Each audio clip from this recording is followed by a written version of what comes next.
Tenho ela como minha filha. Ai, não é tua filha, é minha filha sim. Não é só um cachorro, entendeu? Ela é tudo pra mim, a gente não fica longe uma da outra. Primeiramente aqui a menininha, né? E o Jorge. Ambos adotados, né? Ambos com cada um com uma história bacana, né? Muita gente fala assim, nossa, eles ganharam um presentão, né? Igual a minha... Muita gente brincava assim com a minha cachorra, saiu do lixo pro luxo. Eu falei, não, acho que o presente maior quem ganhou fui eu. Esse aqui é o Bob, ele tem 6 anos. E eu trouxe ele lá de Manaus. Ele foi resgatado com 5 meses. Né? Então ele estranhava muito no começo. Ele veio para perto da gente, ficou cheirando a gente. Então assim, foi amor à primeira vista. O pedestre tem responsabilidade, ciclista... Fiz uma cadeira na academia, me foi negado pela história e pelo meu país. Hoje nós podemos, com o nosso megafone, que é o diploma na mão, nós não podemos recuar nesse debate. Declaro aberta a 7ª reunião da Comissão do Senado.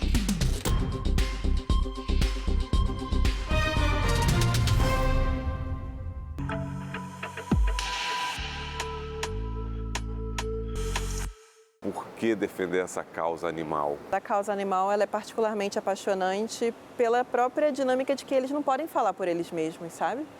Então acho que ser a voz de quem não tem voz, pessoalmente me toca muito e acho que mobiliza milhares de pessoas no nosso país recentemente, com certeza. Estima-se cerca de 60 milhões de cães no Brasil. Eu também sou tutor. E esse aqui é o Flix.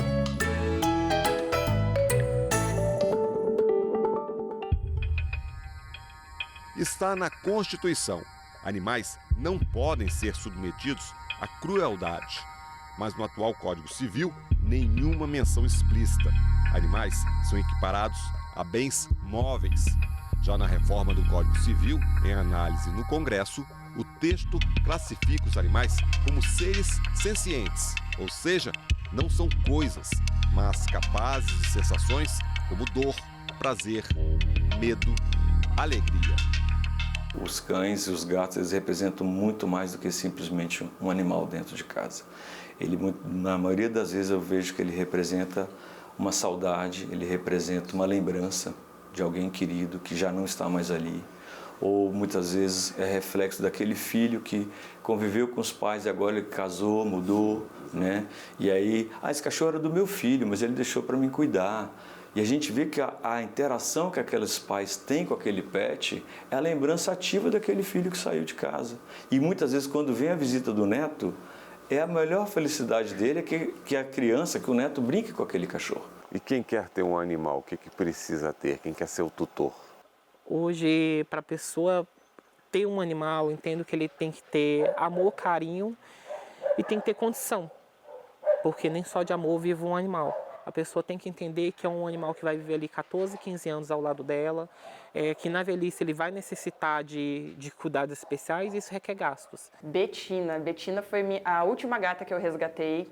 Eu estava assim, os últimos 2 anos antes dela, eu fazia muito lar temporário, né? O lar temporário, o protetor independente, ele fica com alguns gatinhos até serem adotados, doou, aí você vai fazendo vários lares. E a Betina era para ser um lar temporário. Só que a Betina é uma gata paraplégica. Eu resgatei ela com 40 dias de vida, já paraplégica.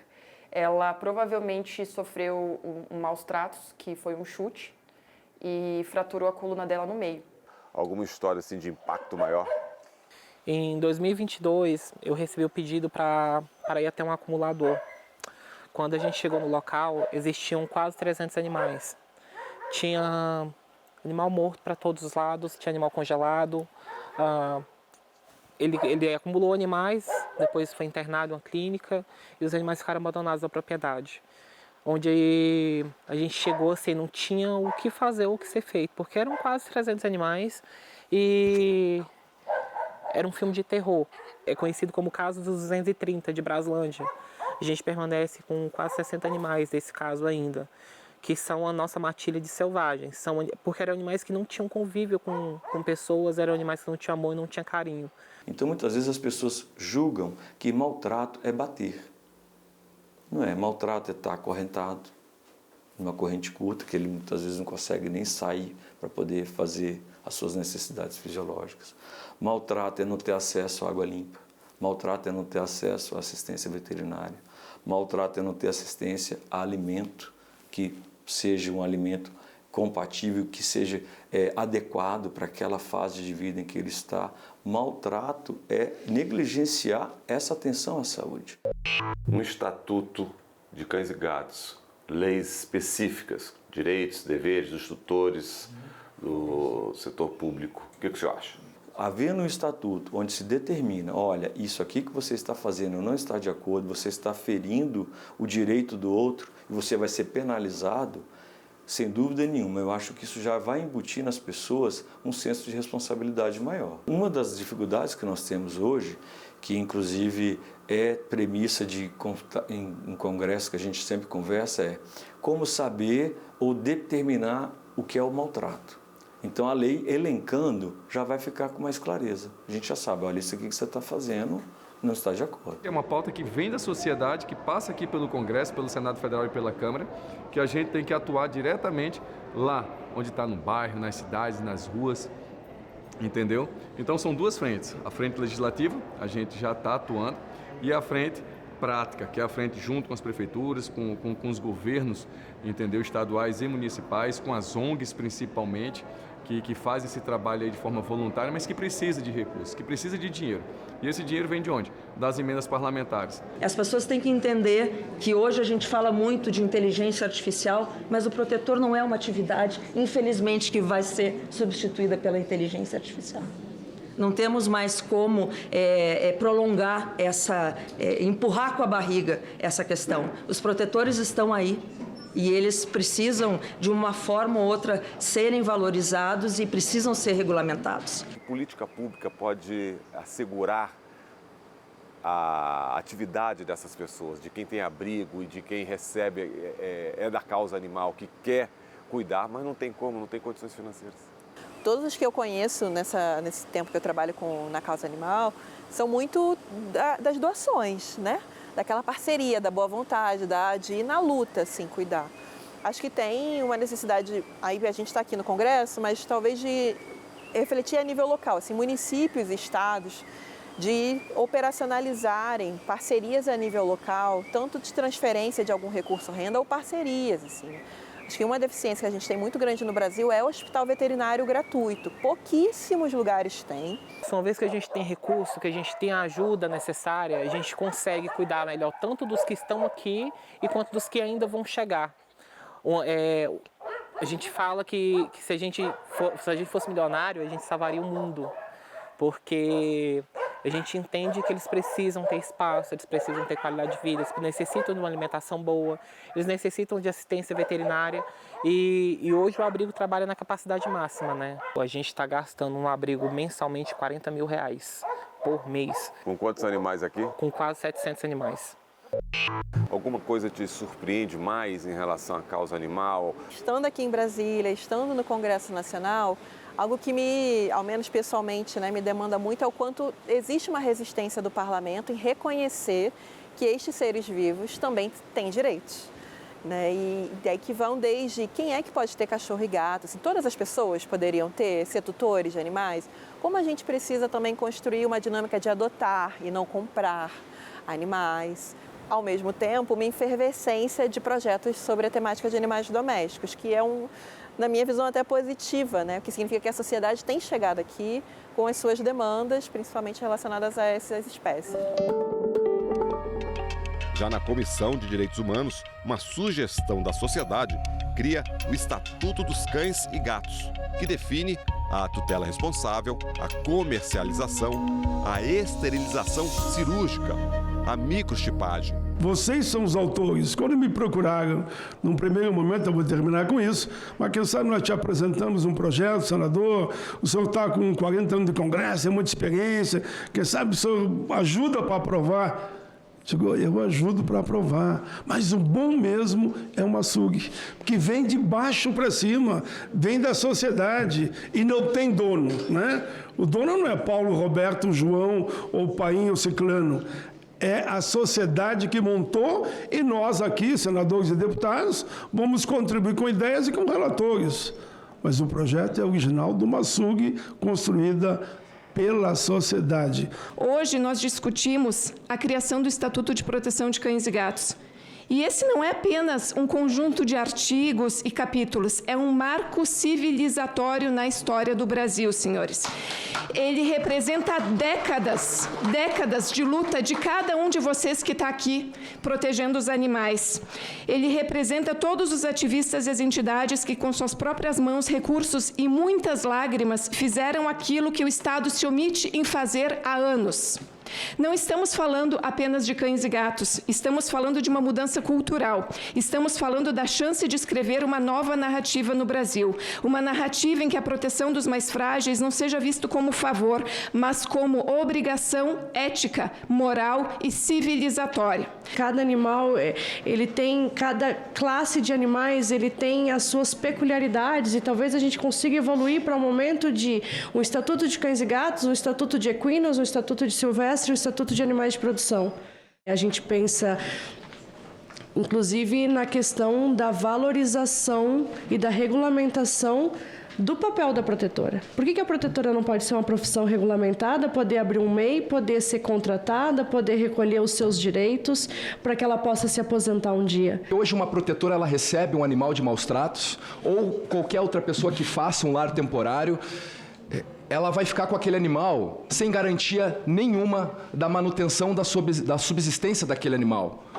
Ou seja, se ela não procurar um advogado e se o entendimento de um magistrado não for para que dê uma responsabilização civil para aquele agressor custear o animal que está sob a tutela de outra pessoa, porque ele não pode estar, vai causar um grande transtorno. Lá em Canoas, quando a enchente chegou, em 2024, mais de 200 mil pessoas ficaram fora das suas residências.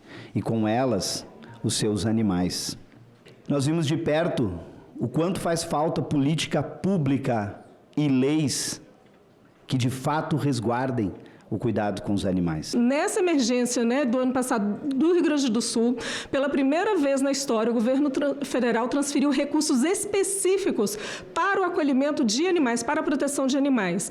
Foram 69 municípios atendidos com recursos depositados na conta do município sem nenhuma burocracia, tá? E, além disso, enviamos kit de atendimento veterinário com mais de 32 itens, de antibiótico, carrapaticida, todo necessário para manter a vida desse animal, para atendimento de 8.800 cães e gatos. A gente tem que ter uma atenção para aquelas populações que vivem em situação mais vulnerável e que têm todo o direito de ter seus animais de estimação, para que esses animais possam ser atendidos. A gente sabe que hoje, principalmente nas capitais, nas maiores cidades que nós temos no país, os programas de controle populacional existem, mas talvez falte esse aprimoramento que o Estatuto vem trazer para que a gente possa, de fato, atender quem mais precisa. Temos os hospitais públicos em grandes centros, Brasília pelo menos já tem. Brasília, inclusive, já saiu mais uma vez na frente, tendo uma legislação ambiental e criando a primeira delegacia de repressão aos crimes contra os animais, ou seja, mais uma vez o pioneirismo, Brasília na vanguarda da legislação ambiental e de proteção aos direitos dos animais. Então isso faz parte, mostrando que a sociedade está preocupada com isso. Para além disso, a gente tem na Câmara algumas matérias que na nossa avaliação são muito importantes, que estão na fase final, de votação, como o PL 90-2020, que proíbe o foie gras, que é aquele método de alimentação forçada de gansos, enfim, super complexo, mas que também está na pauta, está para a CCJ, para finalizar a votação por lá. Tem também, na nossa avaliação, um projeto que é de plenário, que é o 466, que institui passagem de fauna. Então, aquelas medidas de mitigação de impacto da fauna das rodovias. Então, tem um projeto de lei que também quer estabelecer a obrigatoriedade desse tipo de medida, porque a nossa fauna é muito afetada, nessas grandes rodovias. O Estatuto ainda traz a convivência nos condomínios, tutela diante de conflitos familiares, a adoção responsável. E no capítulo dos crimes, matar cão ou gato pode levar à reclusão de 6 a 10 anos. Eu acabei relatando um projeto há 2 semanas atrás que fala de guarda compartilhada dos PECs. No caso de não chegarem a um consenso, a guarda será compartilhada. Por quê? Porque está travando o judiciário com várias ações pedindo a guarda dos animais. Nós precisamos de adoção responsável.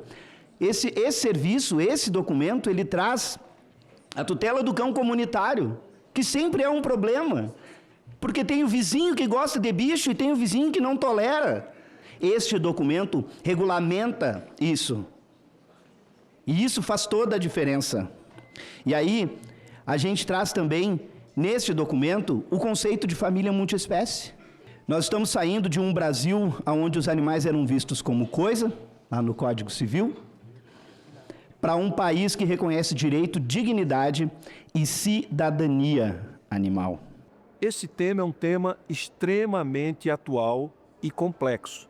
E, portanto, a gente precisa compreender cada vez mais como a ampliação do número de animais domésticos, o modo como a sociedade tem visto o animal doméstico para que as leis possam acompanhar e melhorar a convivência e a proteção tanto dos animais quanto da população que fica expostos, às vezes, a animais abandonados. Eu falo como alguém que em outubro do ano passado foi atacada por 2 cães da raça American Bully e arrastada por um deles na rua de Porto Alegre. Estou aqui para defender um capítulo neste estatuto que diga com a tutoria responsável de cães que possuam um potencial lesivo grande. E para enfatizar o que o mundo ele já entendeu em diversos idiomas, legislações e culturas, há raças com potencial lesivo imenso e que exigem regras firmes. Pitbull, American Bully, Fila brasileiro, Dogo argentino, Rottweiler, Doberman, Bull Terrier, Akita. A lista muda conforme o país, mas a ideia é sempre a mesma. Certas forças precisam de limites para que a convivência seja possível. Em lugares como o Reino Unido, não basta amar o seu cachorro. É preciso licença, microchip, seguro de responsabilidade civil, focinheira e guia curta em locais públicos. Na França, o tutor que não cumpre essas regras, ele pode perder o direito de ter animais e até ser preso. Por isso, eu peço que essa casa reflita e receba essa sugestão de lei, o Estatuto dos Cães e Gatos, e projete um capítulo com condições mínimas para a tutoria de cães com elevado potencial lesivo. Porque em mãos irresponsáveis, estes animais de estimação eles podem virar armas. Como regulamentar tudo isso, né? Para fortalecer os cães que são dóceis, estão do nosso lado sempre, né? E protege até a criança, né? Me contaram isso há pouco tempo que numa piscina a criança caiu e o cachorro se atirou atrás e pegou ela de um jeito ou do outro. Mas como tem aqueles cães, você relatou muito bem, por isso que é bom o debate, a democracia, que os pontos sejam colocados com um objetivo comum de ajudar a humanidade na sua amplitude e a ajudar os animais, no caso ainda. O que você está propondo é que a gente tenha o devido cuidado com os animais.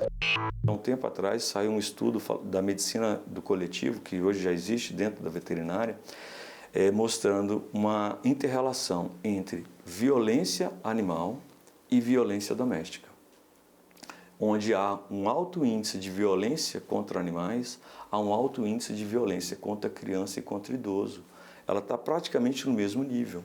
Então você vê que é um problema que ele é realmente um problema que ele reflete uma desordem de sociedade no geral. O animal ele deve ser visto como sentinela para a violência e para a criminalidade. Há dados de que pessoas que cometem crimes contra os animais cometem outros crimes violentos, graves, estão envolvidas em tráfico, etc. O impacto disso sobre as crianças e adolescentes, sobre comportamentos de autoextermínio, de automutilação. O espaço do Bettina Cat Café ele é separado em 3 ambientes. O ambiente principal é o espaço de gato-terapia, é um espaço todo projetado para os gatos, né? Então tem móveis de gatificação, banheiro próprio, tem exaustor ligado 24 horas renovando o ar deles, ar-condicionado. E sempre nós temos, em média, 10 gatinhos resgatados que estão para adoção. Além do espaço dos gatos, a gente tem a cafeteria, que é bem completa, com bebidas quentes e geladas, doces, salgados, que também vem na temática de gato. Então você sempre vai ter uma surpresa, uma colher em formato de gato, alguma decoração. E a cereja do bolo é o Cat Shop, que é uma loja com mais de 100 itens, com coisas para gatos e para os humanos que são apaixonados por gatos. Aos finais de semana a gente promove as feirinhas de adoção com outras ONGs de Brasília e isso tem dado muita visibilidade para essas ONGs que antes não tinham um espaço bem específico, né, para gatos, que traz esse público que já quer adotar. E quando você leva os animais para a feira de adoção? Na feira de adoção é feita uma entrevista, como qualquer outra adoção feita no abrigo. É feita uma entrevista onde a gente quer saber onde a pessoa mora, o que ela faz, quanto tempo que aquele animal vai permanecer só, se ele vai permanecer só, se tem outros animais, se já teve perca de um animal. Então é feito um questionário, né, uma entrevista ali, e normalmente a gente vai até o local para poder conhecer. E animais pequenos é mais fácil de serem doados, animais grandes é mais difícil, porque a pessoa necessita de um espaço a mais, necessita ter um cuidado maior, né? E aqui também a gente dá um pouco de prioridade para uns gatos que a gente brinca que são os encalhados, né? Então a gente já conseguiu intermediar a adoção de gato de 10 anos, gato de 11 anos, gato que não tinha nenhum dentinho na boca porque foi resgatado já com a saúde debilitada. Muitas pessoas assim adotam, pegam os cachorrinhos, muitos pegam para dizer que tem, por enfeite, por vaidade, mas no zelo dos bichinhos. Então, cuidar como eu cuido, dá um pouco de trabalho, mas eu tento, né, suprir de um lado, de outro. Antes eu tinha mais liberdade, eu podia estar em todos os lugares no momento que eu queria, a hora que eu queria, e agora não, agora eu tenho que me organizar, eu tenho uma rotina, né? E no qual dessas rotinas muitos eles participam, né? Que tem passeio, tem os compromissos, tem os eventos que eu costumo participar e levá-los, né? E eu hoje sou mãe de 4 e eu não sei mais o que é depressão, ansiedade, nada disso. Eu sou uma mulher feliz e grata. O gato eu vejo ele mais independente. É aquele animal que ele se higieniza, ele faz a refeição no horário que ele está com fome, né? Você ofereceu para ele água limpa, ofereceu o cuidado, ele se zela muito bem, né? E ele corresponde ao seu cuidado, ao seu carinho. O cão não, ele já precisa ter aquela sua atividade física regular, depender do porte, você tem que fazer atividades com ele de passeio, né? De saídas regulares, porque senão não vai ter um bom desenvolvimento. Ele começa a ter um comportamento muitas vezes destrutivo, porque ele está com aquela ansiedade do passeio, o passeio não vai acontecer. Então, são características que quando a pessoa vai fazer opção, seja por um cão, por um gato, ela tem que levar isso em consideração. Questão de castração, vacinação, como é que você lida com isso, esses cuidados? Ela tem um plano, né? E nesse plano ela foi castrada. Plano de saúde? Plano de saúde, ela tem plano de saúde. A gente castrou ela faz 1 mês e meio. O veterinário, ela vai sempre que tem algum problema, que acho que foi semana passada que ela teve problema de ouvido, eu tive que levar ela no veterinário. Por que tem um plano de saúde? Tipo, cachorro não tem SUS. Não tem SUS. Então o plano de saúde é fundamental para quando tu for fazer alguma coisa, se tiver algum risco, alguma coisa do tipo, tu não vai, tipo, lá gastar uma fortuna, entendeu? Tu tá pagando plano de saúde para te pagar uma metade disso daquilo. O que tu gastaria numa castração de 1.500, tem plano de saúde que tu não gasta nada porque tu paga o plano de saúde. Tem outros planos de saúde que tem coparticipação. Eu falo que eu cuido de gente, mas eu amo os animais porque eles são muito sinceros. É um amor incondicional. Os bichos só matam um outro para comer, não para ser um predador simplesmente. Ao contrário de nós, no que nós estamos vendo ultimamente. No começo era para resgatá-lo por conta do lugar que ele vivia. Mas depois eu percebi que ele foi colocado na nossa vida para ele nos resgatar.